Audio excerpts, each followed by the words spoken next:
G'day, brothers and sisters. Well, in today's episode, we are looking at the arrest of Jesus. The arrest of Jesus took place a few hours after the Last Supper. So we read these words: Jesus went out as usual to the Mount of Olives, and his disciples followed him. The Mount of Olives would have been about a 15 to 20 minute walk from the upper room in the main city of Jerusalem. And they come outside the city so that Jesus can spend some time in prayer. And it is here in what is known as the Garden of Gethsemane where Jesus is arrested.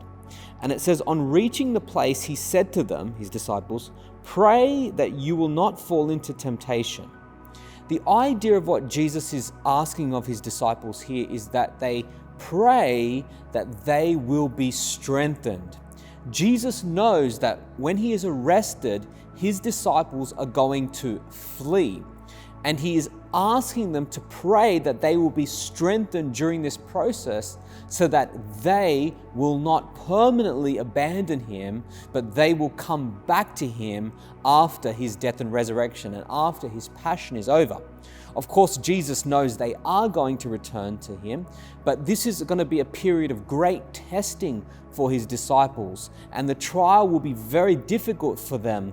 So Jesus wants them to pray that they will be strengthened, and unlike Judas, whose rebellion was permanent, he wants them to pray that they will return to him and that they will be strengthened. And it says that he withdrew about a stone's throw beyond them, knelt down and prayed, "Father, if you are willing, take this cup from me. Yet not my will, but yours be done." The anguish that is going through Jesus in this moment is unfathomable. Luke will tell us that he begins to sweat drops of blood. This is a rare phenomenon which has been observed in people who are under great trauma and great stress. Your blood pressure rises to such a point where the only way for your body to release the excess blood is through your sweat glands. And it is a condition called hematohydrosis.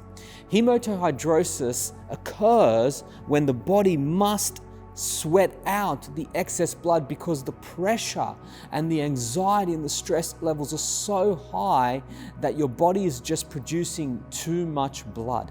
And this is what the text says happens to Jesus. And I want to cut in for a moment into the prayer of Jesus. "Father, if it is possible, if you are willing, take this cup from me, yet not my will, but yours be done."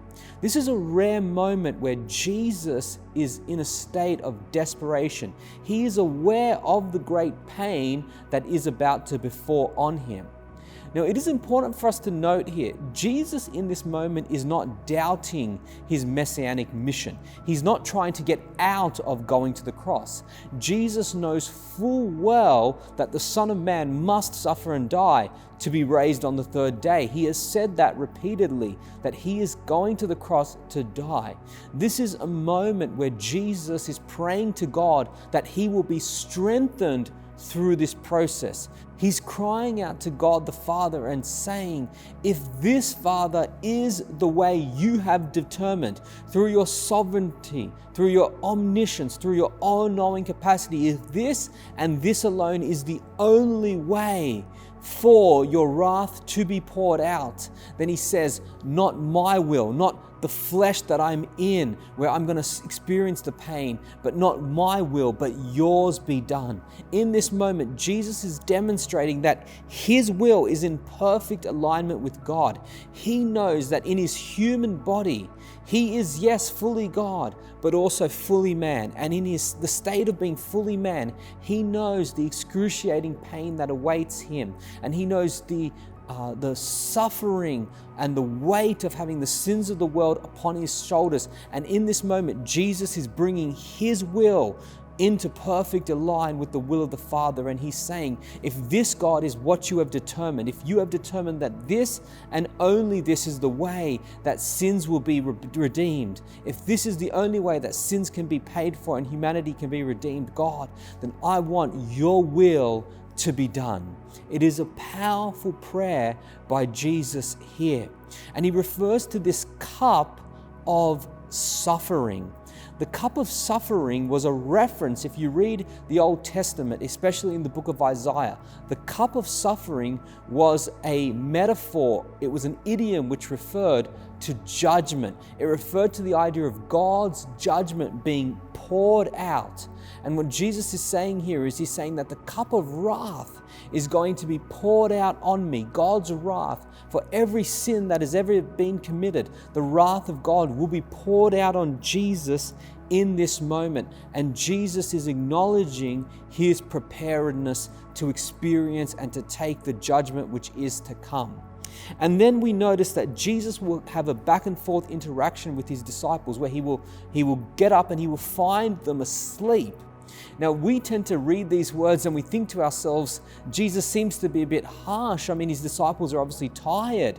They have been up for a long time. But you've got to remember, brothers and sisters, that this is the Passover season. And during the Passover week, the Jews would typically stay up later so that they could spend time in prayer and in worship and in meditating and in discussing God's redemption.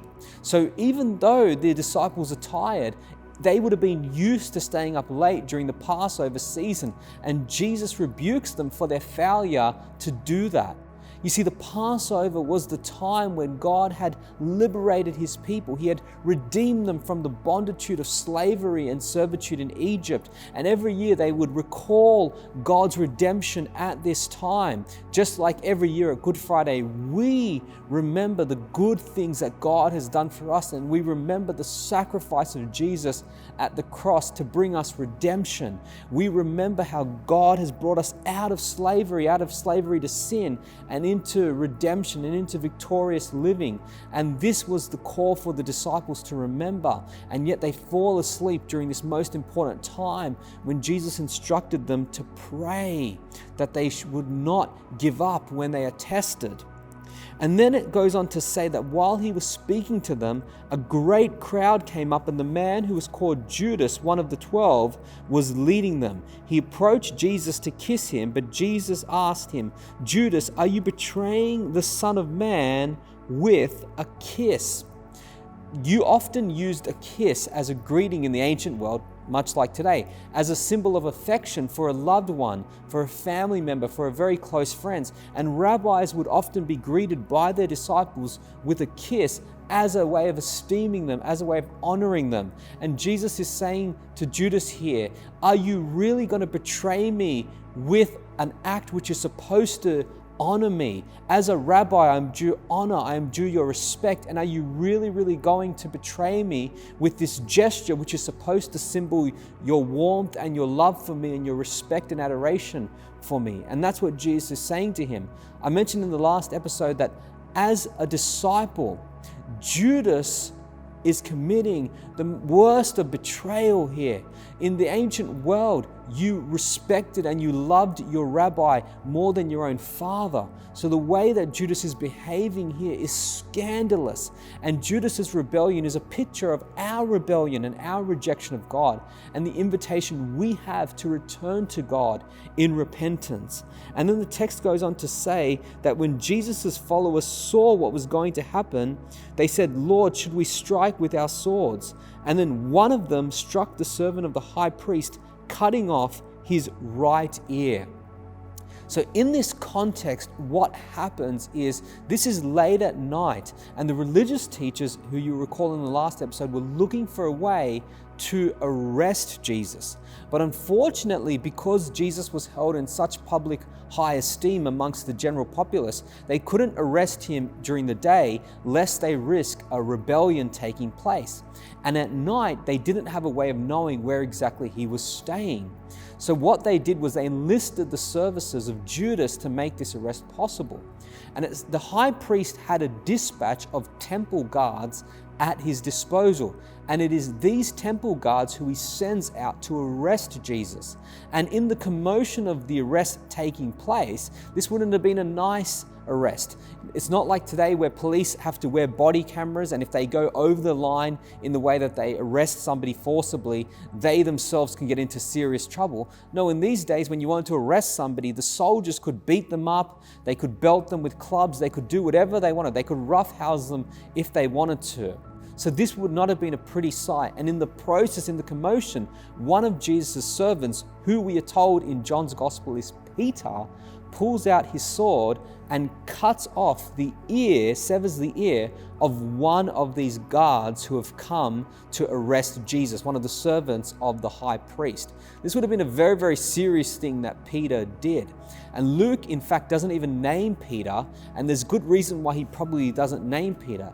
Given the fact that Luke's gospel would have been written quite early while Peter was still alive, Peter could have still been charged by the authorities for this criminal act. So he cuts off the ear of one of these servants, and then Jesus goes on to actually demonstrate his compassion and his love for those who are arresting him when he actually heals the ear of this man.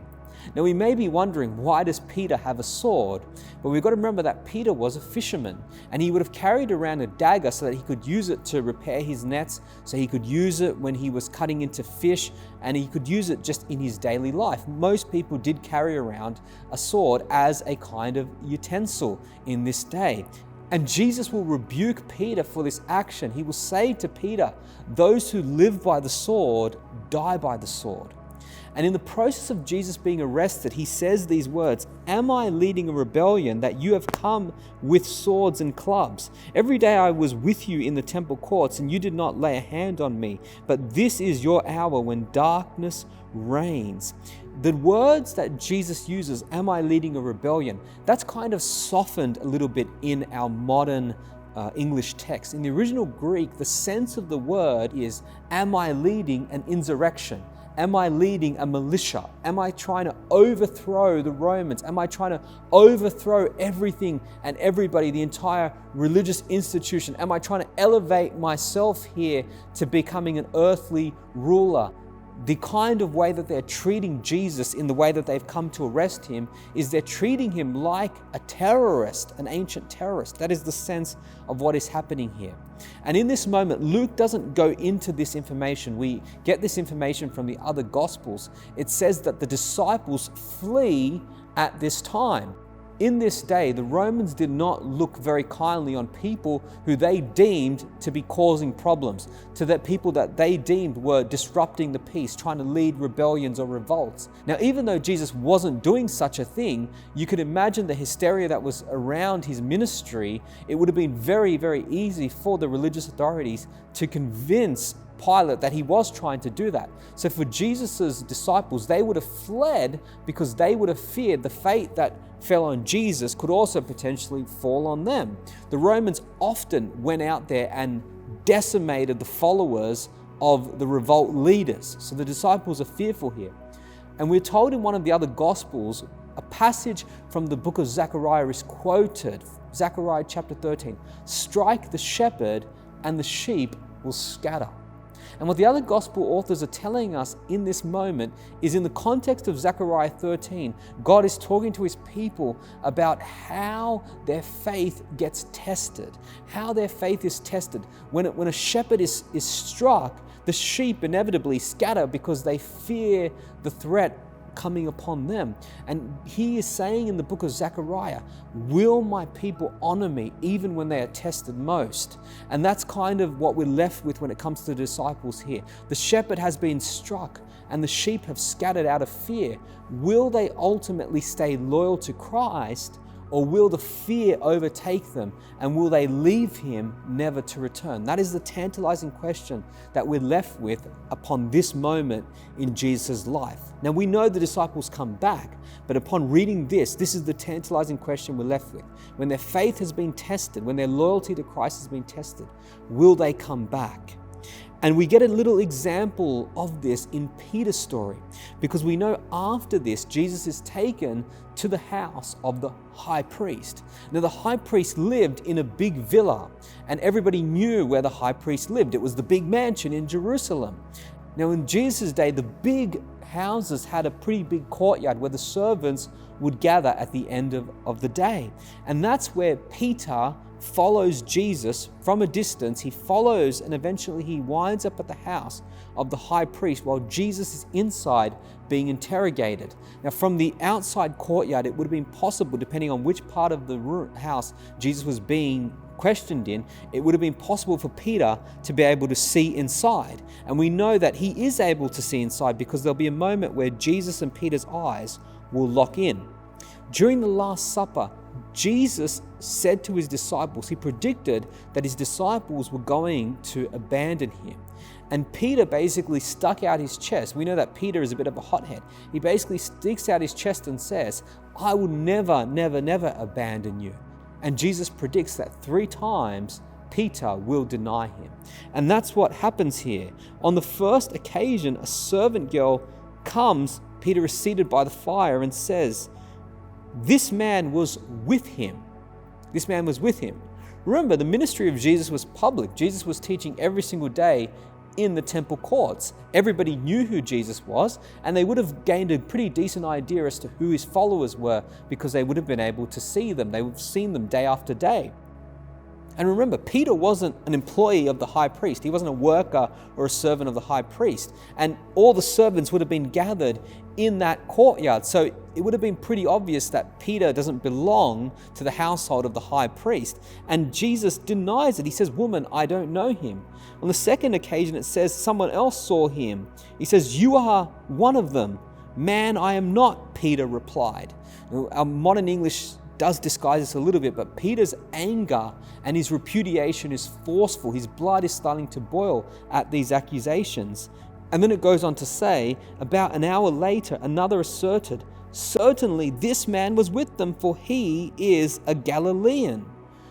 Peter's accent, Peter was from the region of Galilee like Jesus, and Galileans had an accent. Everybody could tell somebody was Galilean by their accent. And this is what happens. Somebody hears Peter's accent and he says, you must be one of his followers because he's a Galilean and you've got the same accent as him. And then Peter's anger really boils here. He says, man, I don't know what you're talking about. And we're told in the other Gospels that Peter begins to throw down curses at this man. And in that moment, Jesus and Peter's eyes lock and the rooster crows and Jesus' words are fulfilled. And Peter at this time remembers that Jesus had predicted that 3 times he would disown Jesus. Now, Peter's story gets better after this. After the death and the resurrection of Jesus, Jesus will restore Peter, and Peter will go on to become one of Jesus' greatest followers. And based on the historical records we do have, Peter will give his life up in service of the King Jesus and in service of the advancement of God's kingdom. So the question that I want to leave us with today is the big thing that Jesus wanted his disciples to do is he wanted them to pray that they would not fall into temptation. Pray that when their faith was tested, would they stay loyal to Christ? Jesus wanted his disciples to pray earnestly that when the time of testing came, their faith would stand strong. And I think that's an important marker of application for us here today, brothers and sisters. We all go through seasons of testing.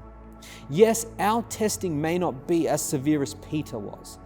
Personally, I can't blame Peter for denying Jesus. As I mentioned, the Romans went hard against anybody who was a follower of somebody who they deemed as a threat. And just like Jesus was crucified, the Romans had no problems crucifying anybody who was a follower of a revolutionary. And as we remembered, Peter cut off the ear of a servant. Remember, people would have been looking for a time period to try and find out who it was who had done this, even though Jesus healed the servant. So I kind of understand why Peter denied Jesus in this moment. And if I'm honest with you, if I was in this moment, I probably would have been like one of those other disciples, scattering when the shepherd was struck.